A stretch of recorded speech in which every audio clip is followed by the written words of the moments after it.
You are listening to the podcast of the Mathias Corvinus Collegium, the largest talent management institute in Hungary. If you want to know more about our mission, please look up our English website at mcc.hu/en or check out our Facebook, Instagram, and Twitter channels. For interesting articles and analysis of our professors, external contributors, and students, look up our knowledge base at corvinus.hu/en. Hello everyone, welcome to the podcast series Asia Meets Hungary, brought to you by the Learning from Asia project at the MCC Learning Institute. My name is Bimba and I'm a junior researcher with the Learning from Asia project. In this episode, we have a guest from Uzbekistan, a PhD student studying in Hungary, Khilola Uralova Azamatovna. Thank you for joining this podcast, and we always start our podcast, of course, with our description of our guest. So I would like to ask you to introduce yourself. Hello, everyone. First of all, thank you so much for inviting me to this podcast, and I'm happy to be here and to be your guest and to share my experience and knowledge. So my name is Khilola Uralova. I'm from Uzbekistan and I'm doing my PhD here in Hungary at LT University, one of the most popular university in Hungary. So my doctoral school, it's all about linguistic studies. So my major is applied linguistics, and I'm doing research in this field, which is related to discourse studies. And I have got 12 years of teaching experience because I started teaching when I was a student, when I was a sophomore student at the university. So I would say I'm 100% educator, although I did different kind of part-time jobs, but still I think my main profession is educator. So now we are in Hungary and we are doing this podcast. I think it's sometimes I feel like it's unreal, surreal, for me. And we all have a reason to come to Hungary. So what motivated to come to Hungary? What was your story? Well, I always wanted to obtain PhD degree in a foreign country, because I did my bachelor's and master's degree at home in my own country, in Uzbekistan. And I did my internship at Aston University in Birmingham in the UK before COVID. And that visit changed my mind a lot. And I was like, I have to study abroad and I have to obtain my PhD degree in a foreign country. So, of course, it wasn't an easy process, especially during this pandemic lockdown. During 3 years, I did research. I Googled. I tried to find and connect the supervisors in my field, in my research field. So I'm mainly into discourse studies, discourse analysis, and conversation analysis investigations, and I connect these all famous researchers in my field. Well, I emailed 79 professors in my field all over the world during these 3 years, and I got only 9 replies. Only 9. But actually, that's a lot. Some students receive only 1 reply. You got 9. Yeah, I mean, I don't blame them because in academia, you have got a lot of stuff to do. So, yeah, and they don't know me. And from these 9 responses, only 2 of them were positive. The rest, they were like, you know what, I don't know your field very much because it was interdisciplinary. Not only conversation analysis, but there is also the psychological parts, which is related to psychology, and then the linguistics, and then this discourse. So some of these supervisors, they told me that they already quit, and then they're not in academia anymore. But 2 supervisors, they said yes. One of them was from Newcastle University in the UK, and then second one was from the LT University, Hungary. So, and at the end, I ended up in Hungary because I won this Spain of Hungarian scholarship. So I'm a scholarship holder. And then this scholarship just gave It's me a lot of blessing everybody, opportunities. right? Yes. Yeah. Even I'm blessed with the Stipendium Hungaricum, and thank you, Stipendium Hungaricum, for Yeah. blessing so many foreign students and to give us an opportunity to learn here.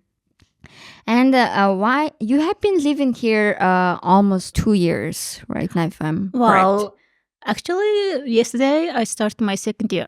Oh, so it's right, nice. Yeah. So you have experience of living in Hungary, and I want to know, like, when you come to Hungary, especially we are coming from Asian country, we have this, let's say, culture shock.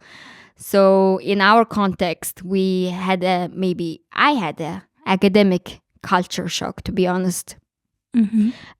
because every context or every content was totally different from what I studied in my home country. And I wonder how was yours when you come to the Hungarian university? Have you faced any academic culture shock? Well, mainly I didn't have any culture shock because it's not my first time living abroad. But academic culture shock, I would say yes. Well, in a positive way, because I knew that in PhD, usually the PhD candidates, I mean the students, do research on their own, and maybe weekly or monthly they can meet the supervisors and then they can write reports. But I thought like this, but here in Hungary, in my university we have got 2+2 system in PhD level. So it means 2 years of training, so compulsory courses, modules, and then 2 years of dissertation writing process. And it was like a little bit shock for me because I used to think that I only study, it's going to be self-study, I'm going to do research on my own, and then meeting my supervisor, and that's it. But it was really good, positive culture shock for me. I really like having trainings, having lessons from my professors because it reminds me a lot of things that for example, I forget, and then I learned a lot actually. Well, because in every field, every year, researchers, educators do some kind of projects, research, and then their findings, results will be released and we publish it in different publications. And then by reading these articles, you may have different ideas how to do your own research. So for this reason, when I get this training, I'm still getting, by the way, because it's my second year, it's going to start. So they are really helpful for me. They're very effective. They're up to date. So I know what is happening in my field, in my research area. So it's really good, positive culture shock. Great. That's very Yeah. great, actually. And while you were having this training, we have Hungarian teachers, Hungarian professors, and you attending the courses. Are there any teaching methods or practices in your university that you think you should adopt it in your home country? Have you ever thought about this? I would say adopt maybe this new teaching methods of my professors. For example, I can remember my professor, Dr. Pinel Catalin. I really like her teaching method. So, of course, like everyone else, she gave us the curriculum syllabus. What are we going to read and what are we going to have during this term and during this semester according to this, the plans, lessons, objectives, and aims. And I really like that this all module materials are connected and they try to include everyone's interest. I have met probably 2 or 3 Uzbekistanis before, and you are the first one. I have been actually properly like face-to-face talk. Yeah. And I have always wondered how the education in Uzbekistan, how is the structure of Uzbekistani system in your home country? Okay, so It always changes, but let me just describe this general structure. Well, first of all, we have got this kindergarten system, public and private. Usually kids start going to kindergarten when they are 3 until 7, because at 7, this age, they have to go to school, the public or private, it doesn't matter. And then they're going to have 4 years primary education, and after 4 years, usually they have got exams. And then they will start secondary education, and they will finish when they reach 9th grade. And after that, they can continue 10th and 11th grade at school, at high school, or they may just choose vocational colleges or academic lyceums. And we have got this grade level education system. We don't have A, B, C, D, E, F. We have got 5, 4, 3, 2, and 1. And 1 is usually not used, because 5, it means A, excellent. And then 4, it means good, B. And then 3 means satisfactory, C. And then 2 is just failure, F. And yeah. And we That's very nice. Actually, we used to have this grading system from 1 to 5, to be honest. But now we have switched to this A, B, C, D, F. Yeah, I see. The 100%, 90%. Yeah. And in your home country, so what age do you go to university? I mean, do you take the state exam and do you go to university? Usually it's 18 years old. When you are an applicant, it's your age. And usually the applicants choose, they have first entrance exam, and after entrance exam, they may choose the university where they want to study. Because before entrance exam, when they are filling the application, they have got right to choose 5, up to 5 universities. That university can be in their own city, if they live in a region. It can be in the capital city. It can be anywhere. So it can be whole entire Uzbekistan. And afterwards, after entrance exams, they will see if their the score is enough for, let's say, studying in one of the universities in Tashkent. They can choose it. Or if it's not enough for that university in Tashkent, then they can choose the university in their own region. So they have got this opportunity, and I think it's really good. That's yeah, nice. it's And really how many nice. years for the bachelor? 3 or 4? Bachelor's usually lasts for 4 years, and then master's degree for 2 years, and then PhD level is usually 4 years. Yeah. And you have graduated in Uzbekistan for your master's and bachelor's, and you're studying in Hungary for your PhD. So what would you say if you compare the teaching practices of the professors? So is it totally different if you compare them, or is it similar to each other? I would say it is similar, because I'm also a teacher. I have got teaching experience, and I know that from my university, I would say in university level, there are not big differences in terms of teaching methods, in terms of professors' skills. They are quite similar. We also use LMS, language managing systems. We also have this online platforms. We also have this distance learning thingies. And also, but here in Hungary, about the communication, I'm really curious, because in my country, the communication, I think this would be bias if I say one-sided conversation. The reason is that usually we respect the teacher in my home country. So we listen to the teacher. And if the teacher gives us opportunity to speak, we speak, or we take a permission to speak by raising our hand. So, but in Hungary, what I observed was it's so equal and so nice, and you get to speak whenever you want, and you get to express however you want. So I'm curious about the teachers' communication in home country. If you compare both countries, what would you say? Traditionally, yes, we respect our teachers very much.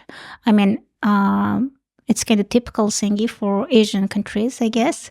We respect elderly, we respect teachers, and we just raise our hands before asking question or we want something to say. But nowadays, this new generation, the youngsters, they're so flexible and they're so modern. They can just easily express themselves without raising hands. So I think it's raising hands or such kind of things are already old-fashioned.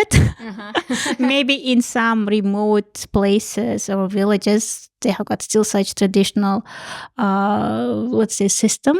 But nowadays, in Uzbekistan, also very, how to say, More this equal equal thingy. communication. Yeah, and I think it's really good because the students, yes, they are young, but still they have got right to express themselves, even they're wrong or not. I mean, no one is wrong actually. Everyone has got their own ideas and opinions, and they should have right to express it. Yeah, I agree because I feel the freedom, to be honest. Yes, in our academic environment in Hungary. Yeah. And even sometimes I'm surprised that the professor would like to listen to me in Hungary.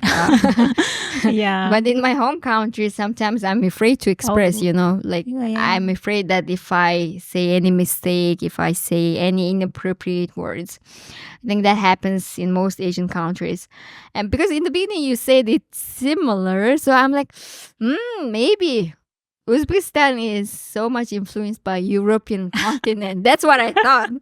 That's why I was curious. Yeah. And since we are on the topic of teacher, I wonder how's the teacher reputation in your home country? In Hungary, I'm a bit aware that teachers' reputation.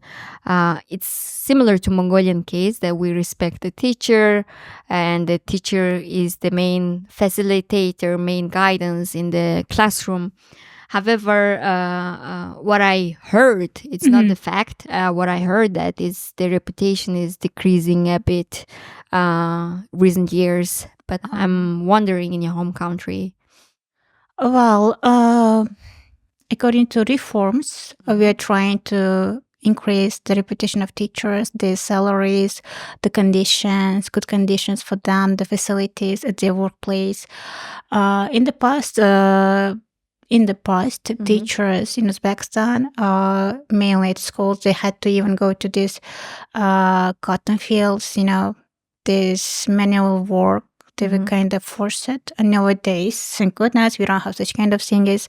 Just teachers do their own job and that's it. And yeah, we are trying to increase teachers' reputation because teaching is very rewarding and it should be one of the most important professions. And I think it is one of the most important, and that's why government and then people should change their, let's say, behavior or attitude towards them. As they should realize that teachers are the most important people in their lives. So they teach their kids, they taught themselves. So their future or their kids' future belong to the teachers, educators. For this reason, I guess we should increase the level of the respect and then their conditions. So yeah. How much is the salary? In teacher, like average in euro or in dollar? We have got Uzbekistan soon, and in American dollars, I would say average. I think it's not too much, but I wish they had more. Teacher's job everywhere is difficult. Yeah, it is very difficult job. And really, we get indeed. To have a very low salary. Yeah, I think it's unfair. And how about the workload? So now we are aware of the teacher's salary is low, but how about the workload? Do they get to work a lot? And what's your experience? Well, workload, yes, it is one of the biggest problem. It doesn't matter where you teach, in primary education, in secondary schools, or at higher education at universities. teachers have got a lot of workload. They have got a lot of tasks to do. I mean, it's not just teaching your own lessons and going home. Yeah, there is a lot of paperwork. I think they're extra. I mean, teachers should share knowledge and instead of doing different kind of paperwork. Paperwork. Yeah, and then this, I don't know, checking uniform or checking this attendance. I don't think it should be included. Maybe there should be the separate positions. I don't know. Or maybe teachers should have teacher assistants in every classroom because the workload is really, really too much. Yeah, but still, as I mentioned, notice reform is happening in education system, especially. So I hope now in the future. Happening now, or now it started, I guess, 2 years ago, and now it is happening. And until 3 years, I guess we will see this the results. And may I ask, what is the reform for? Is it for curriculum or is it for teachers' professional development, or what is the main target for the reform? I would say generally this whole entire education system. So they're building a lot of new modern schools because there are a lot of kids, as I mentioned, a lot of kids in Uzbekistan, and we need schools for them. And that's why we are building them. Instead of having 2 shifts or even 3 shifts in one school, I think we should have just 1 shift in one school.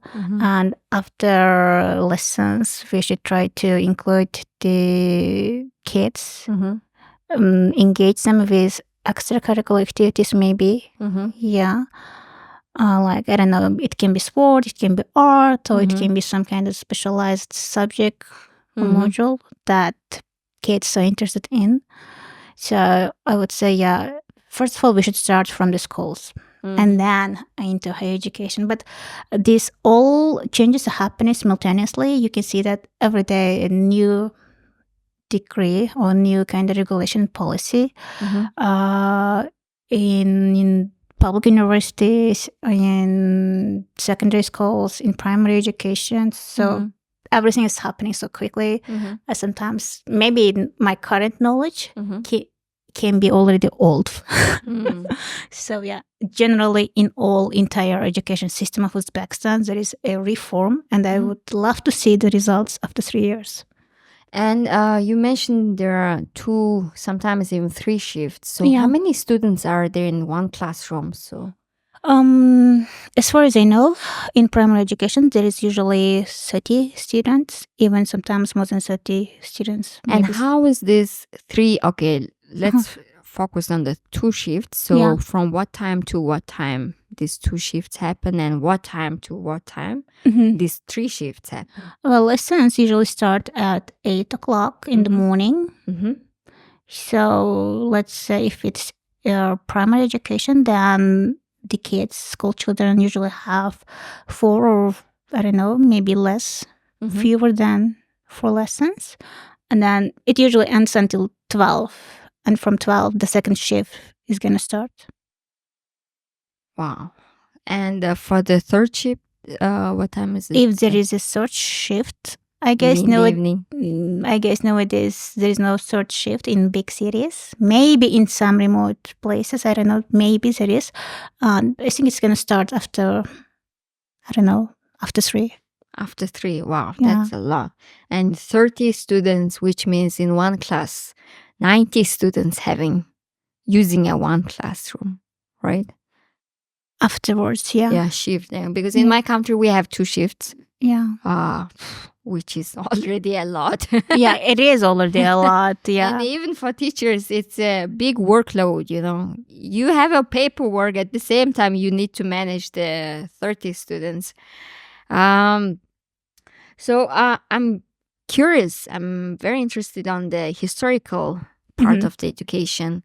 So some Asian countries, because of their history, they get to influenced by different countries' education system rather than having a local education. I mean, what I mean is local means that local curriculum or local teaching practices. Mhm. So most of it, in some Asian countries, it's influenced by other countries. For example, in my country, it's, I think before 1990s, we were influenced by Soviet Union, especially Russia. Mhm. So our teaching practices and education system was mostly influenced by Russia. Mhm. Therefore, we use Cyrillic. And what is your historical overview of your education in Uzbekistan? Well, I can say it's similar because Uzbekistan in the past was a part of Soviet Union. So we all, the Central Asian countries, are post-Soviet Union countries. And we had that, Russian influence. The curriculum, the syllabus, mainly was influenced by that old system. But I think it's already changed a lot. I would say completely. There is still Russian language schools, Russian language classes, but the curriculum and syllabus are all completely different. And we have got Ministry of Education, primary education, and as well as higher education ministries, or even kindergarten. For kindergarten, we have got another ministry. So they have got this certain national curriculum system, the syllabus also, and it's made by considering our national attributes, I would say. So, for example, history or literature, we are not influenced by any other countries. So, Uzbek language, we just call it mother tongue, and we have got this subject in all levels, in all grades at schools, and the history books also. And I think they try to publish the facts without changing anything. So, and I would say nowadays our books and everything, curriculum, syllabus, completely different. Yeah, it's all nationalized, if I can say like this. And since we have a background, I mean, our background is similar, majoring in English or foreign language. And how many languages do you learn in your, let's say, from primary until your high school? Oh, wow. I like this question. And how many opportunities, how many different options do you have to learn other language? Wow. I went to school when I was 5. Okay. If you're gifted, then at that times, if you're gifted and talented, then you could start school earlier. But nowadays it's only 7. So I started when I was 5, and I started learning English when I was 5. So wow, it was privilege actually. Yeah, I mean, at that time I didn't start my school in the capital. It wasn't capital actually, but still I could learn English when I was 5.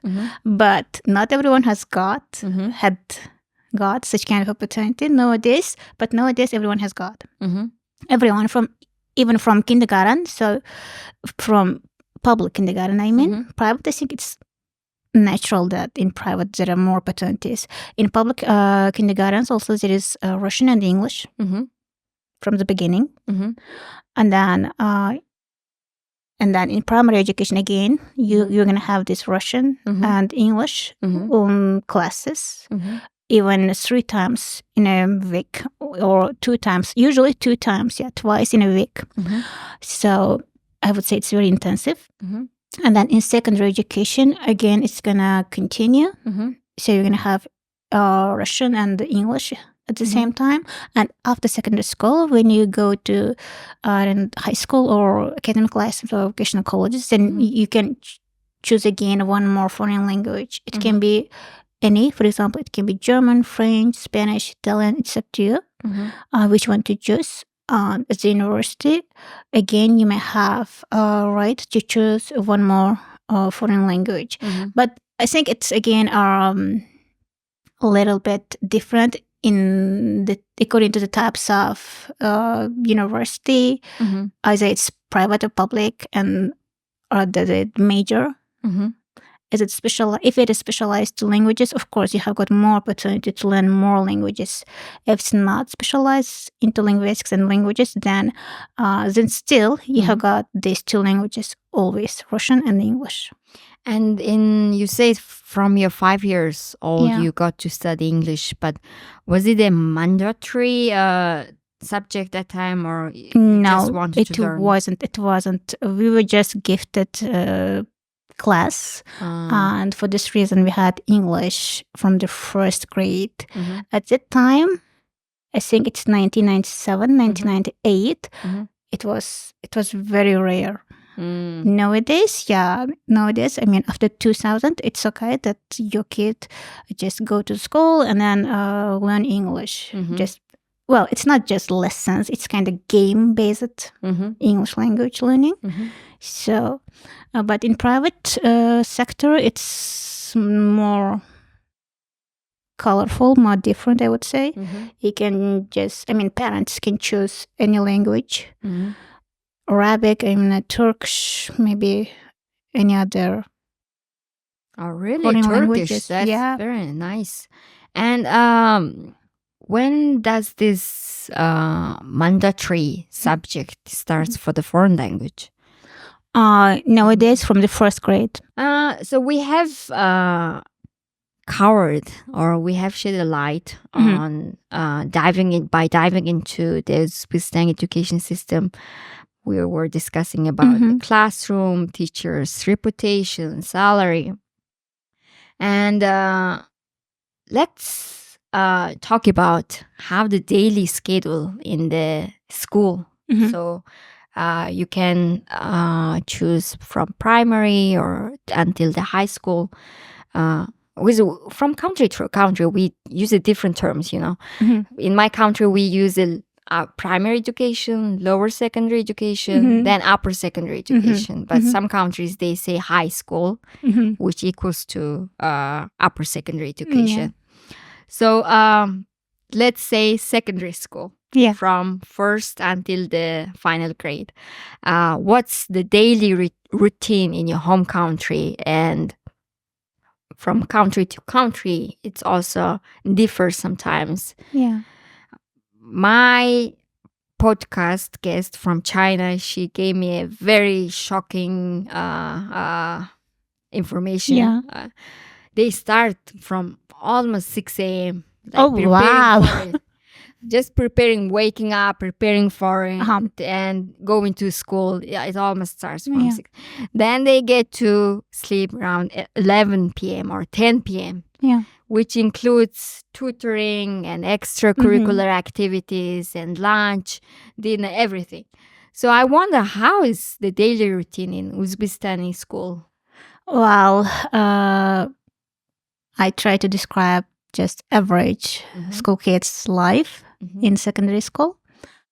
But it's a little bit similar to this Chinese girl's description. Oh, really?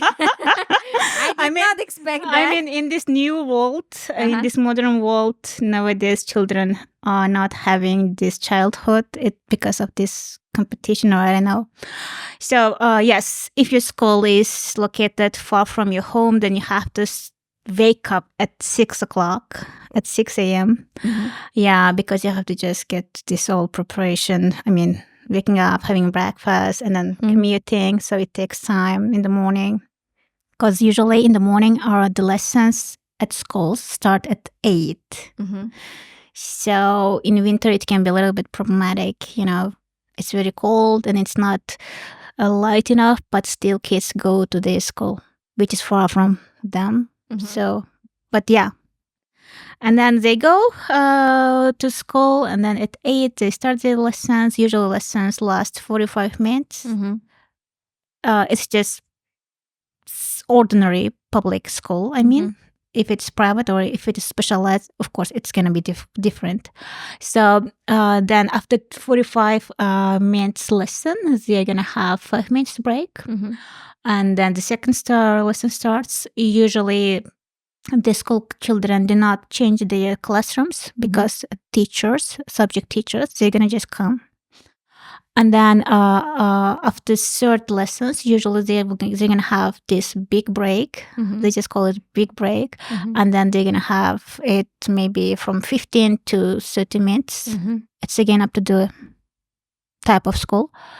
And then again, they're going to start the lessons, usually 6 lessons if they study at secondary school. So 6 lessons generally. On average, and after 6 lessons, they may finish and go home, or after the 6 hours, 6 lessons, they're gonna have lunch. They're gonna stay at school, and they were gonna do their home tasks at school with the help of their home teacher, and then they may have let's say extracurricular activities. They may have physical training course, kind of sport, or they may have these art classes for extra money, I guess. And then you can just go home at 5 or at 4 o'clock. But although if you go home earlier at 1, let's say at noon, then usually kids, after going home and having lunch, they're gonna continue their tasks. They go to these private tutorial lessons, mathematics, English, Russian, I don't know what else. And they go to these different kind of sports clubs or different kind of art lessons, playing the piano, I don't know, playing the chess or something like this. So kids learn a lot of things. So tutoring is popular in your country? Yes, it is very popular. It's very shocking. And when do they get to sleep? Probably at 10 or 11 if they're lucky. And this tight schedule is mainly for the senior students. Usually, right? Yeah, but usually. For the primary, I hope it's less. No. No such amount of workload. Okay. For the primary, I think they get to finish around 1 p.m. Usually primary education, they will have help from their home teacher to do their home tasks. So they're going to just stay at the schools. So they will play games with their friends. So it's going to just finish at approximately at 4 p.m. It's 4 p.m.? Yeah. Okay, but I hope the day... Yeah, I mean, day is full of these games usually. Wow, it's so challenging. Do you have a nomadic lifestyle in your home country? Nomadic. In the past, I can say, yes, we had. You had. And so then I'm curious about the remote area, countryside education. Because in my country, Mongolia, we are nomadic people, and we are still nomadic people. And in the countryside, especially in winter, it's hard to access to schools. So how would you describe the education in the remote area? Well, in remote areas, I can say that in villages, of course, they don't have the state art of these facilities, modern buildings, Sometimes maybe they don't have these basic facilities. But still, according to this vision, there are a lot of new schools in the village, even in remote areas nowadays. And if teachers go to such schools from, let's say, from capital city to that remote areas to teach kids, then you will have financial assistance, financial support by the government, which is really good amount of money, I would say. For the teachers? Yes, for the teachers. So the government encouraged highly qualified teachers to go to remote areas and to teach there, to share their knowledge. So I think nowadays in remote areas, they're not neglected. I mean, the education is not neglected, even in remote areas. Would you say, is it easy to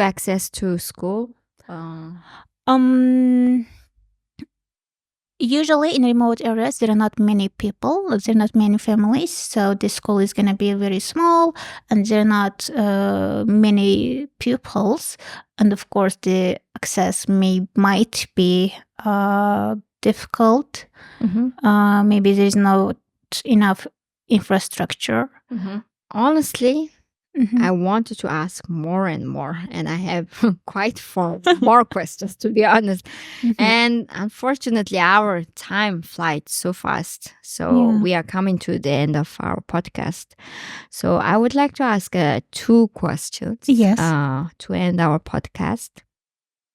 So first one is, what advice would you give to your students? I mean, students coming from Uzbekistan in the future, who's going to study in Hungary, and what advice would you give to them?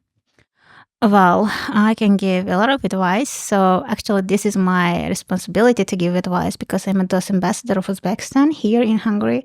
And I would love to share my own experience and I would love to help the people, students from Uzbekistan who are coming to study in Hungary in any level. It doesn't matter it shouldn't be only PhD level, but also bachelor's and master's degree. So first of all, choose whatever you like. So what do you want to do in the future? So they have to know their goals and aims. They have to be mature enough to understand the consequences of their choice. So they should come to this appropriate place where their major is so, let's say, strong. And then after that, they should study hard because the system, of course, a little bit different here in Hungary. So it can be, first of all, overwhelming at first. Just, it's new country, new education system, and they're alone for the first time in their life, but it takes time. So, and also they have to try to socialize. So, of course, they have to study and work hard, but at the same time, they have to try to make new friends because they also help them to feel the sense of belonging and to feel this community vibe. And after that,